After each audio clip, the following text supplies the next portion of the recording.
नमस्कार, capital TV देख रहे हैं आप। मैं हूं आपके साथ पूजा। महाराष्ट्र में नई सरकार के गठन के अभी एक हफ्ते भी नहीं बीते हैं कि एमवीए अभी से ही टूटने लगा है।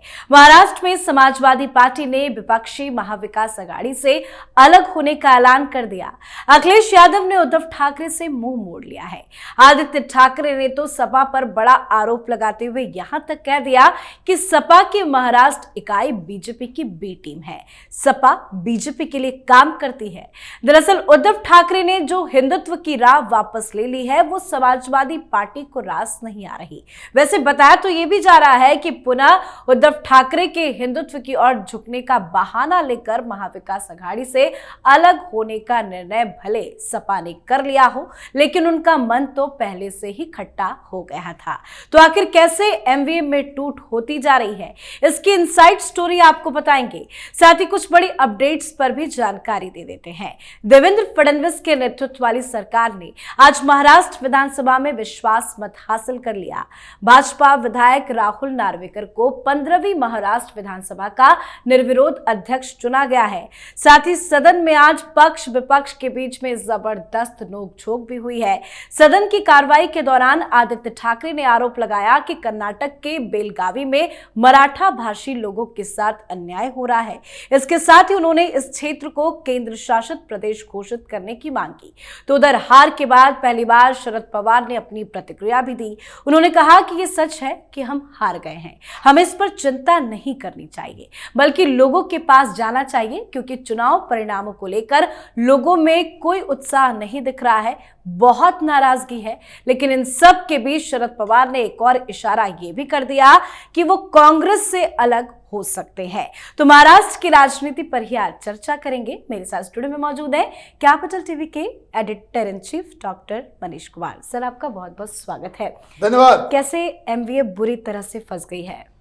देखिए, एमवीए नाम की कोई चिड़िया थी जो सत्ता के लिए बनी थी कि उद्धव ठाकरे को चीफ मिनिस्टर बनना है तो इधर से जोड़ो, उधर से तोड़ो, इधर से सब लोग मिला जुला करके। आपको याद होगा 7 स्टार होटल के अंदर यह महाविकास अघाड़ी का गठन हुआ था उद्धव ठाकरे को मुख्यमंत्री बनाने के लिए और भारतीय जनता पार्टी को, देवेंद्र फडणवीस को सत्ता से बाहर रखने के लिए। That was the only purpose. अब यह पर्पस ही नहीं रहा तो इस चिड़िया की तो मौत हो गई। जब पर्पस ही खत्म हो गया तो यह गठबंधन का कोई लेना देना नहीं है। यह तो नाम का गठबंधन था, हम लोग शुरू से कहते आ रहे हैं। तो ये तो बेकार की चीजें हैं। लेकिन यह क्यों हो रहा है, इसका सबसे बड़ा कारण जो है वो उद्धव ठाकरे की कंफ्यूज्ड पॉलिटिक्स। जी। हारने के बाद अभी पिछले 24-48 घंटे में उद्धव ठाकरे की पार्टी की तरफ से 4 सुसाइडल डिसीजंस लिए गए। होता ना, आत्मघाती हमला करने वाला बम लगा लेता है और अपने आप को फोड़ लेता है, यह सोचने के लिए कि भाई हम जाकर के किसी का नुकसान करेंगे, अपने आप को उड़ा ले रहा है। यह युवाटा उद्धव ठाकरे की जो शिवसेना है वो वही आत्मघाती मिशन पे है। भाई, जो काम नहीं कर सकते वो करते क्यों हैं आप? और फिर यूटर्न क्यों लेना पड़ता है? भाई, शपथ समारोह का आपने विरोध किया, फिर लेना पड़ा ना, फिर लेना पड़ा। जब वो काम आपको करना ही है, ये तमाशा क्यों करना है? तमाशा इसलिए करना है क्योंकि हार के बाद हम इतने कंफ्यूज्ड हो गए हैं कि समझ में नहीं आ रहा है कि क्या करें। यह हालत वैसी ही हो गई है उद्धव ठाकरे की कि जैसे दलदल में कोई व्यक्ति गिर गया हो। वो जो कुछ उसके हाथ पड़ता है उसको पकड़ के किसी तरीके से, और उनको ये समझ में नहीं आता, जो दलदल में गिरा हुआ व्यक्ति है, कि जितना छटपट करोगे, जितना इधर हाथ पैर मारोगे, वो उतनी जल्दी तुम अंदर घुसोगे। शांत रहने से थोड़ा टाइम लगेगा, धीरे धीरे अंदर जाओगे। और इस बीच कोई ऐसा आदमी आ गया, किस्मत अच्छी रही तो कोई बाहर से आदमी आ गया तो निकाल लेगा। लेकिन आप तो छटपटाहट में। अब शुरू करते हैं। पहले जो उद्धव ठाकरे अपने कार्यकर्ताओं को कह रहे हैं, अभी हारे हैं, थोड़ा सोच विचार करना चाहिए। आंख के सामने अभी बीएमसी का चुनाव है। बीएमसी के चुनाव में अगर आपने कुछ खटपट कर दिया, बीएमसी के चुनाव में अगर आपकी हार इसी तरीके से हो गई, फिर न रहेगा बांस न बजेगी बांसुरी, न पार्टी रहेगी न संगठन रहेगा। लोग इतिहास में नाम लेंगे कि हाँ, एक हिंदू हृदय सम्राट बाला साहब ठाकरे हुआ करते थे, शिवसेना एक बड़ी दमखम वाली पार्टी थी, उसके बेटे ने सब कुछ खत्म कर दिया। मैं ये क्यों कह रहा हूं? अभी पार्टी के सामने कोलाहल चल रहा था कि भाई राज ठाकरे से मिल लो। विधायक ये कह रहे हैं, जो उनके पुराने पार्षद हैं वो कह रहे हैं कि भाई हमें तो फिर से रिग्रुप करना पड़ेगा। राज ठाकरे उद्धव ठाकरे अगर मिल जाएंगे तो ये जो शिंदे की तरफ से जो चैलेंज आया है उसको हम रोक सकते हैं। अब क्या कर दिया उन्होंने? राज ठाकरे की पार्टी तोड़ दी। वो घाटकोपर से वो वहां पे बहुत सारे लोगों को ले आया, और कहां मुलाकात हो रही है, कहां जो जुड़ रहे हैं छोटे छोटे नेता जो शायद कभी बाला साहब ठाकरे के रहते हुए मातोश्री के अंदर घुस नहीं पाए होंगे, उसको आप अंदर बुला करके खुद ज्वाइन करवा रहे। तो इसका मतलब क्या हुआ? ये आत्मघाती हमला एक हो गया कि एक तो शिंदे दुश्मन, बीजेपी दुश्मन, और आपने राज ठाकरे साहब को भी दुश्मन बना लिया। कांग्रेस से तो दुश्मनी चल ही रही है। समाजवादी पार्टी को आपने बाकायदा ऐसे पोजीशन में डाल दिया, कांग्रेस पार्टी को ऐसे पोजीशन में डाल दिया कि गड़बड़ हो गया। 6 दिसंबर को आपने एक पोस्टर जारी कर दी, अखबार में एडवर्टीजमेंट डाल दिया, और हिंदू हृदय सम्राट बाला साहब ठाकरे के कोर्ट को डाल दिया कि जिस किसी ने भी, जिन शिव सैनिकों ने उस विवादित स्ट्रक्चर को, बाबरी मस्जिद को गिराया, उस पर हम गर्व करते हैं। यही तो किया। जब ये किया तो समाजवादी पार्टी नाराज हो गई, कांग्रेस पार्टी भी नाराज है। दिल्ली में जो कांग्रेस के वरिष्ठ लीडर्स हैं वो ये कह रहे हैं कि जरा इस संसद के चीजों से निपट ले, उसके बाद उद्धव ठाकरे को इंडी गठबंधन से बाहर किया जाएगा। ये ऑलरेडी प्लान बना हुआ है। राहुल गांधी बोल नहीं पा रहे सावरकर पे, राहुल गांधी हिंदुत्व को अटैक नहीं कर पा रहे एक पार्टी की वजह से, और वो पार्टी जो कह रही है कि जिन किसी ने भी बाबरी मस्जिद को गिराया उस पर गर्व है। आप तो उधर कभी थे ही नहीं, तो आपने ये कर दिया, समाजवादी पार्टी आगे बाहर। वो कह रहे कि भाई ऐसे लोगों के साथ हम हाथ नहीं मिला सकते, एमबीए से बाहर। ये समाजवादी पार्टी, एमआईएम, आप ये समझिए हिंदुत्व तो बोलते हैं।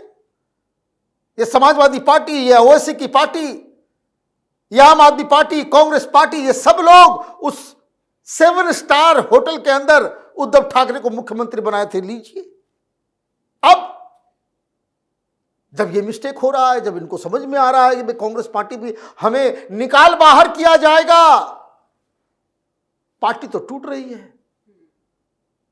अब हुआ क्या है, एक बड़ा मजेदार घटना घटी है, और जो मैं कह रहा हूं कि आत्मघाती स्टेप्स लिए जा रहे हैं। उद्धव ठाकरे अब ये कह रहे हैं कि जितने लोग हैं सबको शपथ दिलाओ, कसम खिलाओ। एक तो रिटर्न सबसे लिया गया है, और उसके बाद उन लोगों को शपथ दिलाया जा रहा है। अभी माथा आप पीटेंगे। शिव सैनिक शर्मिंदगी से बोल नहीं पा रहे कि क्या हो गया है उद्धव ठाकरे को। क्या हम उद्धव ठाकरे को छोड़ेंगे नहीं, शिवसेना से हम बाहर जाएंगे नहीं, उद्धव ठाकरे आदित्य ठाकरे को अपना नेता मानेंगे, ये कहां कोई गद्दारी नहीं करेंगे, ये शपथ कहां लेंगे जाकर के? तो पीर बाबा शेख दरगाह है, दरगाह में जाकर के शिव सैनिक जो है वो शपथ लेंगे। ये रिपोर्ट छपी है, ये रिपोर्ट आई है, और इनसाइडर्स कह रहे हैं कि वो लोग तो कंफ्यूज्ड है, मैं वहां जाकर के क्या शपथ लें, क्या करें। ये समझ में नहीं आ रहा है। अभी आप हारे हो, अभी चुपचाप मौन होकर अपने स्ट्रेंथ को फिर से असेस करना था। आप ऐसे काम ना करें कि जिससे आपके जो विधायक चुन के आए हैं उनके अंदर बौखलाहट जन्म ले ले, वो कंफ्यूज हो जाए कि भाई हमारा नेता कर क्या रहा है। बड़ी बड़ी बातें, वो कहते हैं ना भाई, रस्सी जल गई लेकिन बल नहीं गया। अभी तक आप हार मानने को स्वीकार ही नहीं कर रहे हो, तो विधायक लोगों को समझ में नहीं आ रहा है कि भाई ये हम क्या करें, किधर जाए। आकर के बयान दे देते ये राहुल नार्वेकर को जो स्पीकर बनाया गया वो इलीगल है। भाई आपके कहने से इलीगल है, आपके कहने से इलीगल है। ये मैं आपको बता दूं, जो भी पार्टी चुनाव हारने के बाद हार को स्वीकार करती है उसके रिवाइवल का चांसेस ज्यादा होता है, उसके जीतने का अगले चुनाव में ज्यादा होता है। राहुल गांधी 2014 हारे, हार नहीं माना। 2019 हारे, हार नहीं माना। 2024 हारे, हार नहीं माना। नहीं माने हार ना, 2029 में भी यही होगा। You mark my word. जब तक आप हार स्वीकार नहीं करोगे तब तक तो आप इलाज में डॉक्टर के पास आप जाओगे, डॉक्टर तो पहले बताएगा नहीं भाई आप बीमार हो, तब तो इलाज करेगा। डॉक्टर के पास जाकर के कहो कि भाई मैं बिल्कुल स्वस्थ हूं, हट्टा कट्टा हूं, तो डॉक्टर बोलेगा भाई फिर इलाज की क्या जरूरत है, जाओ। तो यही है, जनता डॉक्टर है और आप जो है वैसे शख्स हो जो कह रहे हो भाई बीमारी है। पूरी दुनिया कह रही है, आपके लोग कह रहे हैं, आपके पार्टी के लोग कह रहे हैं, नेता कह रहे हैं कि भाई हार चुके हैं हम। आपके दिमाग में ये बात ही नहीं गई। तो ये जो आपने सवाल किया कि वो उसी वजह से, और ये बीमारी ये राहुल गांधी की बीमारी है। ये राहुल गांधी की बीमारी जो है वो पहुंच गई उद्धव ठाकरे में भी, और शरद पवार भी यही बात कह रहे हैं। शरद पवार भी यही बात कह रहे हैं, लेकिन शरद पवार थोड़ा माइल्ड होकर के कह रहे हैं। लेकिन जैसे कि आपने समझाया कि समाजवादी पार्टी और कांग्रेस पार्टी के रास्ते अलग हो गए हैं, लेकिन क्या आने वाले वक्त में शरद पवार भी राहुल गांधी से मुंह मोड़ेंगे? क्योंकि ममता बनर्जी का बयान आता है, वो कहती है कि इंडिया गठबंधन का नेतृत्व जो है वो खराब था, इस वजह से हार मिली और मैं लीड करने के लिए तैयार हूं। तो शरद पवार ने ममता बनर्जी के नाम पर हामी भरी है। देखिए, आज पार्लियामेंट के अंदर तो हंगामा होता रहा, जॉर्ज सोरोस और ये सब की बातें चलती रही। भारतीय जनता पार्टी को लेट से दिमाग चल रहा है।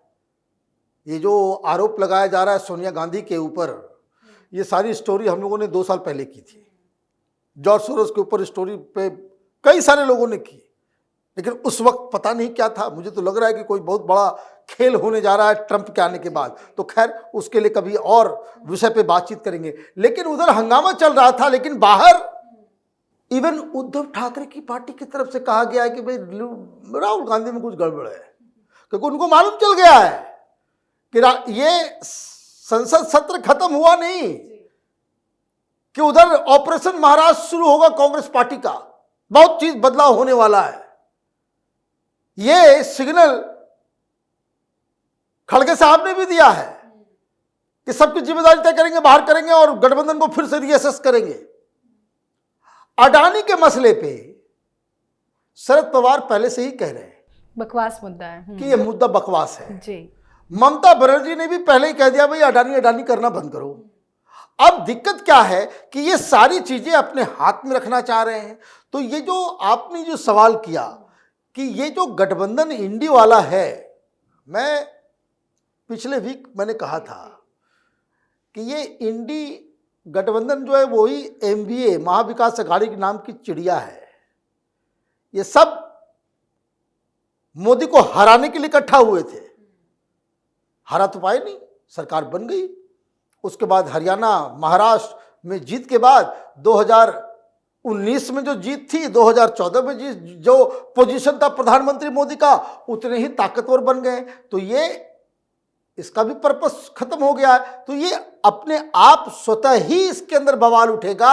ममता बनर्जी, अखिलेश यादव उद्धव ठाकरे, शरद पवार, अरविंद केजरीवाल, ये 5 ये राहुल गांधी के नेतृत्व को मानने से ऑलरेडी इनकार कर चुके हैं। और इसलिए गठबंधन को इकट्ठा रखा जाए, ये बकवास सुगुफा आज कांग्रेस पार्टी ने छोड़ा है कि भाई वाइस प्रेसिडेंट के खिलाफ जो है नो कॉन्फिडेंस मोशन हम लेकर के आएंगे। अरे भाई क्या कर लोगे ला करके, क्या कर लोगे ला करके?